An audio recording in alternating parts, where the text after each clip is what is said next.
आज की इस वीडियो में कुछ इस तरह के अमेजिंग सवालात हैं जो आपके दोस्तों का दिमाग घुमा कर रखते हैं। अगर आपको इसमें से किसी भी सवाल या पहेली का जवाब आता है तो आप मुझे 7 सेकंड में कमेंट कर सकते हैं। चलें बताएं वो कौन सी दाल है जिसको उल्टा लिखने से किसी मुल्क का नाम बनता है।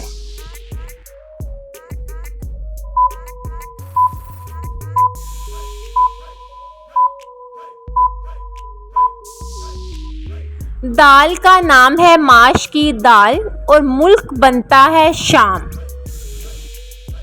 शीशे का घर, लोहे का धड़, मटका सा पेट, छोटा सा सर, बताएं वो कौन सी चीज है।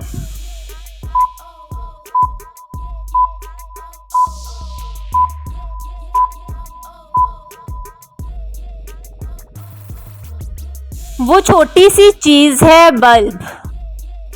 चलें बताएं वो कौन सी चीज है जो बाजार से लो तो पूरी मगर घर आकर देखो तो कम मिलेगी।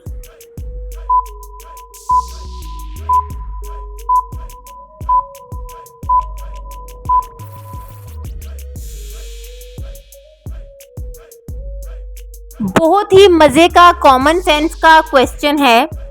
एक शख्स पैदा हुआ जापान में, पला बढ़ा फ्रांस में, जब मरा तो वो तुर्की में था। वो शख्स क्या कहलाएगा।